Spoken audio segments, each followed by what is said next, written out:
Now, many of you who've studied art know that there was a period in the 20th century where art became more abstract. And as the modernism took over, um, you started to see works move towards more first function. This is a Moreau, The Birth of the World, and you'll see that it's not Venus coming out, it's something different. He's letting us appreciate the color, the shapes, the lines, and in and of themselves for their own sense. So the modernists probably felt that when we were looking at a painting, we were only seeing what it represented, and we weren't really appreciating the colors, the shapes, the lines, and really sitting in the world of the movement and the feel and the textures. So what they did was they challenged us. They challenged us by getting rid of some of those representational elements, and they moved us far more towards abstraction in what they were doing. Here's a Helen Frankenthaler piece. Yeah. So again, you can say, what does it mean? But there are three beautiful colors here on this canvas, maybe four. Again, back to Morris Louis. And some people, even my father, would say, well, it looks like a child could have painted that. So some people won't appreciate it because they just won't love the elements of just what does this mean just to have these colors in this place. I would say the modern dancers also did this. They got rid of the stories. This is Martha Graham's Lamentation. And you can say that lamentation is a kind of representation of that feeling state. But we didn't have a huge story beyond that.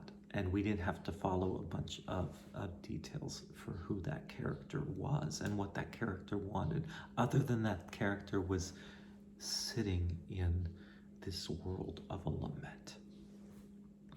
Here's another piece. This is a Alwyn Nicolai piece, and this is called Tensile Involvement. Even the title, Tensile Involvement, with these bungee cords pulling these shapes.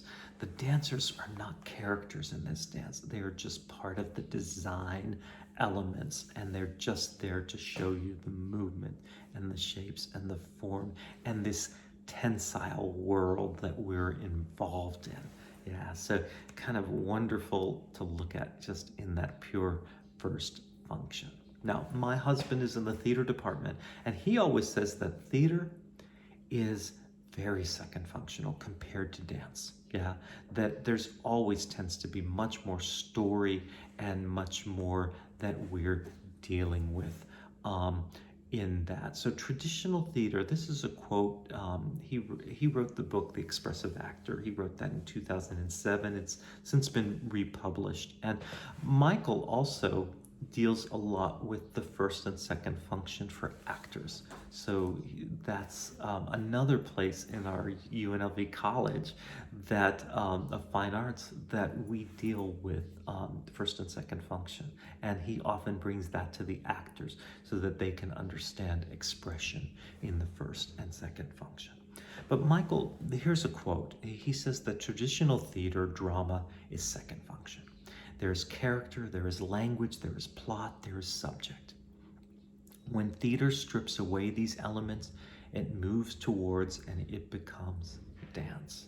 Now, this is a kind of wonderful thing to say because we start to see that dance works, as you start stripping away those elements, theater works become more like a dance. And even these couple pictures are from a devised piece of theater, which is a piece of theater that often begins without a script, without a story. And then we're just developing the script as we go and developing the story. But you can see that this world looks more like a dance. Now, children, I would say, live in a world of first function. And if you're around children as they're growing up and you get to see, it's wonderful to sort of watch them develop, because often how they move and what they draw lives in first function first, and then they develop these representational things for what these things are. So children, I always say they draw and dance very easily in the first function. They enjoy the movement qualities. They enjoy scribbling a color of a red crayon next to a blue crayon, and then if they mix, it becomes purple. They enjoy moving and jumping off the sofa, falling and rolling. They just enjoy those things in and of themselves for their own sake, the materials themselves. Yeah, this is a great little drawing. When I first got an iPad and you could actually draw, that was a kind of revelation. Again, here's our revelation, but that was a revelation in the world for me, because it was like, oh my gosh, now with a stylus, or, and then eventually came the Apple Pencil, which was even better. Here, we could now draw right digitally on a screen and choose the colors. It was, having a sketchbook with you always. One of my friends, her son, made this drawing. Yeah, and it's quite wonderful, because he simply said,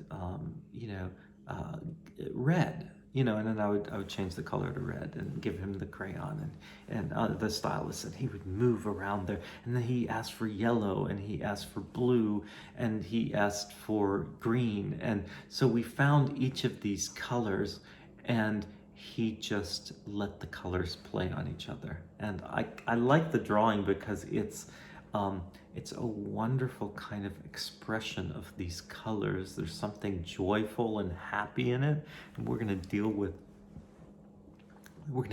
feelings in the first function. So I would say that there's feeling in this piece. So it's really quite lovely how these things come together. There's an energy to it, and there is a sensation to that piece.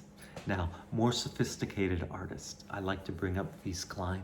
Vies Klein is French, and he was grappling with paintings, and everyone was saying his paintings were about nothing because they were so abstract. And gosh, that's a hard thing to be told in the world, is like, your work is about nothing.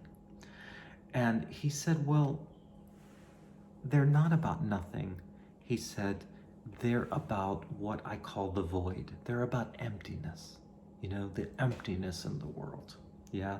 And so in 1958, he decided, I want to create a series of paintings, and I want to choose only one color for this. And I don't want it to be just any color. So he worked with a chemist, and he developed a color called International Klein Blue. Now that's amazing to have a color named after you. Yeah. So Klein Blue is a specific color. And I'll show you some examples of it, but the thing to know is that it cannot be digitally captured, and we cannot see. It's in the family of ultramarine, which is a kind of beautiful, deep cobaltish blue, but the camera doesn't pick it up. It's different, and it's got an incredible amount of depth that just cannot be photographed. So it's really wonderful. In 1958, he developed this color, and in 1961, he made this painting. And again, it was one of those works that shook the world up. This is Blue Monochrome by Vies Klein. It's at the Museum of Modern Art in New York, and it's a large canvas, and it's solidly painted with a thick application of International Klein Blue. So it is a blue painting, just a blue painting. What's wonderful about this, and interesting to me, is that for the longest time this painting sat, without glass in front of it, because paintings don't need glass, unless you want to keep people from touching them. What was interesting about Klein Blue, that painting was so beautiful, the blue was so beautiful, people would touch the canvas, and so they would leave fingerprints on the paint that would eventually have to be cleaned. And people would just sneak a touch of the canvas because there was something about this color blue. Now, last time I visited this painting in New York, there's glass in front of it. So it's being protected from the touching of it. And now people are appreciating the blue from behind the glass. So kind of interesting. Klein said this about the blue. I did not like the nothing, and it is thus that I met the empty, the deep empty, the depth of the blue. Yeah. And recently, Netflix did a series of animated shorts and short films, and one of them is called Zima Blue, which is a tribute to Klein Blue. And maybe in one of our classes, I'll pop it in. It's a 10-minute movie, and we can watch Zima Blue together. Clive Bell made this quote that I think is important when dealing with the first and the second function. He said this, that the representative element of a work of art, it may or may not be harmful, but it's always irrelevant. Yeah. So what the painting means, he said, is irrelevant. For to approach a work of art, we must bring with us nothing from life, no knowledge of its affairs or ideas, no familiarity with its emotions. Yeah, that's a kind of wonderful thing to say. In many ways, he's reminding us, don't just look at what it means. Look at what it does. Appreciate the colors. Look at what it is. Appreciate the colors, the shapes, the lines, the forms, the choices in and of themselves for their own sake. He's asking us, without knowing first and second function, Clive Bell is asking us, fall in love with this in the first function.